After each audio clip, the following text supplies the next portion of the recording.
Donasi dakwah Yufid. Yuk berikan amal jariah terbaik Anda untuk dakwah dan pendidikan Islam.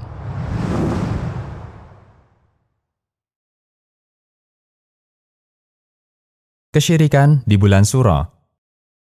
Muharram adalah bulan tahun baru dalam kalender Hijriyah. Orang Jawa menamakannya bulan ini dengan istilah Suro. Mungkin nama ini diambil dari kata Asyura, yaitu tanggal 10 Muharram. Latar belakang diistimewakan hari Asyura karena pada hari tersebut dianjurkan bagi kaum muslimin untuk melakukan puasa. Hal menarik yang layak untuk dibahas di sini adalah keyakinan sebagian orang Jawa yang menganggap bulan ini sebagai bulan sial. Setiap orang yang punya agenda acara mau tidak mau harus ditunda bulan depan atau dibatalkan. Anehnya, keyakinan yang tidak bisa diterima akal yang fitrah ini tidak hanya hinggap di masyarakat pedalaman, tetapi juga merasuk kepada sebagian kalangan yang berpendidikan dan mengenal teknologi seperti kalangan akademisi, yaitu mahasiswa dan dosen, dan orang-orang terpelajar lainnya. Andaikan tidak ada hubungannya dengan surga dan neraka, bisa dikatakan ini adalah satu adat yang biasa dan tidak perlu dibahas. Namun dalam kacamata agama Islam, keyakinan dan anggapan sial di atas termasuk salah satu bentuk perbuatan syirik. Satu dosa yang sangat besar, lebih besar dibandingkan dosa-dosa besar lainnya, dan kesyirikan tidak akan diampuni oleh Allah jika dibawa mati oleh pelakunya dan ia belum bertaubat kepada Allah. Mengerikan bukan? Lebih mengerikan lagi jika banyak orang yang melakukannya namun tidak memahami hukumnya. Bisa dibayangkan, pelakunya akan merasa dirinya tidak berbuat dosa, padahal dia tengah melakukan perbuatan kekafiran. Pada hakikatnya, dia sedang melakukan kesyirikan, sementara dia tidak tahu kalau yang ia lakukan adalah kesyirikan. Bagaimana ia akan bertaubat kepada Allah apabila ia merasa tidak melakukan kesalahan? Akhirnya dia mati membawa dosa syirik, satu dosa yang tidak diampuni oleh Allah, wal-iyadu billah. Dalam ilmu akidah, keyakinan sial seperti ini dinamakan tiaroh. Tiaroh adalah anggapan akan mendapatkan kesialan karena mendengar atau melihat sesuatu yang tidak disukai, padahal tidak ada bukti ilmiahnya. Misalnya, anggapan bulan Suro, bulan malapetaka. Tiaroh adalah akidah orang kafir jahiliyah. Sebelum datang Islam, orang musyrikin Arab memiliki keyakinan yang semodel dengan keyakinan orang Jawa. Di antaranya, masyarakat jahiliyah menganggap bulan Safar, yaitu bulan setelah Muharram dalam kalender Hijriyah, sebagai bulan sial. Mereka takut dan tidak mau mengadakan kegiatan apapun di bulan Safar. Mereka juga berkeyakinan sial dengan burung hantu karena mereka menganggap burung hantu adalah lambang kematian. Jika hinggap di atas rumah, kemudian mematuk rumah tersebut, pertanda sebentar lagi akan ada anggota keluarga rumah tersebut yang akan meninggal. Ketika Islam datang, Nabi SAW menghapus keyakinan ini. Beliau bersabda, yang artinya, tidak ada penyakit yang menular dengan sendirinya. Tidak ada keyakinan sial karena sebab tertentu, tidak ada keyakinan tentang burung hantu, dan tidak ada kesialan bulan Safar.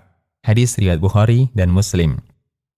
Namun uniknya, keyakinan ini dihidupkan lagi oleh sebagian kaum muslimin Indonesia. Hanya saja bulannya berganti. Jika masyarakat jahiliyah meyakini bulan Safar sebagai bulan sial, maka orang Jawa meyakini bulan Suro atau Muharram sebagai bulan sial. Hukum tiaroh. Nabi SAW bersabda, yang artinya, tiaroh adalah syirik, tiaroh adalah syirik. Beliau ulangi 3 kali. Hadis riwayat Abu Daud dan Turmudi. Dalam hadis ini, Nabi SAW menegaskan status perbuatan tiaroh dan beliau mengulanginya sebanyak 3 kali. Menunjukkan betapa pentingnya hal ini untuk diingatkan. Tiaroh dikatakan bentuk kesyirikan dan mengurangi tauhid seseorang karena dalam tiaroh terdapat 2 hal. 1. Memutus tawakal kepada Allah dan bertawakal kepada selain Allah. 2. Bergantung pada sesuatu yang tidak ada hakikatnya. Ulama menjelaskan bahwa hukum tiaroh sebagai perbuatan kesyirikan dirinci menjadi 2. A. Syirik kecil, yaitu tidak menyebabkan keluar dari Islam. Jika kejadian aneh, bulan Suro, burung hantu, atau yang lainnya dianggap sebagai sebab kesialan. Meskipun dia meyakini bahwa pencipta kesialan itu sendiri adalah Allah. Perbuatan ini digolongkan kesyirikan karena pelakunya bersandar pada sesuatu yang dia yakini sebagai sebab munculnya kesialan, padahal itu bukan sebab. B. Syirik besar, yaitu pelakunya diancam dengan kekafiran. Jika diyakini bahwa bulan Suro yang mengatur terjadinya kesialan, bukan Allah. Keyakinan ini sama dengan menganggap ada makhluk yang bisa mengatur alam dengan mendatangkan bencana atau sial. Qaulul Mufid, Syarah Kitab Tauhid. Pengaruh tiaroh. Setiap orang yang terjangkit penyakit tiaroh akan terjebak dalam dua keadaan yang dua-duanya tercela. Pertama, membatalkan agenda yang telah direncanakan karena takut akan tertimpa kesialan. Perbuatan ini sangat tercela karena persis sebagaimana yang dilakukan orang musyrik jahiliyah. Pelaku perbuatan ini telah terjerumus dalam kesyirikan yang statusnya sebagaimana rincian tentang syirik di atas. Nabi SAW bersabda, yang artinya, barang siapa yang membatalkan agendanya karena tiaroh, maka dia telah berbuat syirik. Sahabat bertanya, lalu apakah tebusannya? Nabi SAW menjawab, ucapkan, Allahumma la khaira illa khairuka, wa la tayra illa tayruka, wa la ilaha ghairuka. Yang artinya, ya Allah, tidak ada kebaikan kecuali kebaikan darimu, tiada kesialan kecuali sial karena takdirmu, dan tiada Tuhan yang berhak disembah selain Engkau. Hadis riwayat Ahmad. Kedua, tetap melakukan agenda kegiatan yang telah dijadwalkan, namun disertai dengan perasaan was-was dan khawatir, jangan-jangan nanti sial. Kualitas nilai keburukannya lebih rendah dari yang pertama, namun keadaan ini bukti rendahnya kualitas tawakal dan tauhid pelakunya. Terapi untuk mengobati tiaroh. Penyakit akidah yang sudah mendarah daging akan sangat sulit untuk bisa disembuhkan dan dihilangkan dalam sekejap. Sangat jarang ada orang yang bisa selamat dari penyakit tiaroh ini. Bahkan para sahabat sendiri, manusia paling baik di umat ini, masih terjangkit penyakit ini. Sebagaimana Nabi SAW bersabda, yang artinya, tiaroh adalah syirik, tiaroh adalah syirik, sebanyak 3 kali. Kemudian Ibnu Mas'ud radhiyallahu anhu mengatakan, tidak ada seorang pun di antara kita kecuali terjangkit dalam hatinya penyakit tiaroh ini. Hanya saja Allah menghilangkannya dengan tawakal kepadanya. Hadis riwayat Abu Daud dan Tirmidzi. Maksud perkataan Ibnu Mas'ud adalah munculnya perasaan was-was yang dialami para sahabat.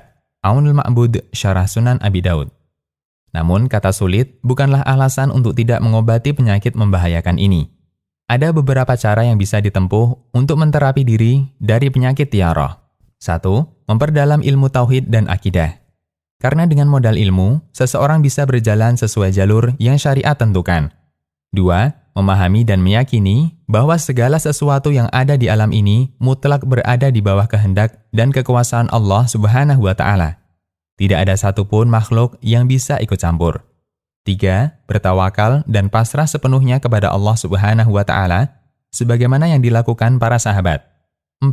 Sering-sering memohon perlindungan kepada Allah dari bisikan dan gangguan setan, terutama ketika muncul perasaan khawatir dan was-was. Kemudian lindungi diri kita dari godaan setan dengan membasahi mulut ini dengan zikir-zikir yang sesuai syariat. 5.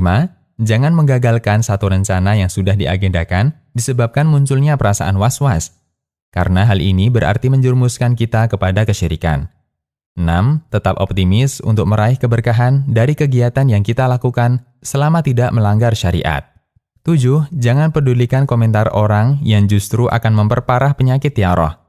Bergaulah dengan orang-orang yang bisa membantu kita untuk memperbaiki tauhid dan mempertebal tawakal. 8. Lupakan segala bentuk kegagalan dunia dan pasrahkan hasil usaha kita kepada Sang Pengatur alam semesta. Demikian, semoga bermanfaat.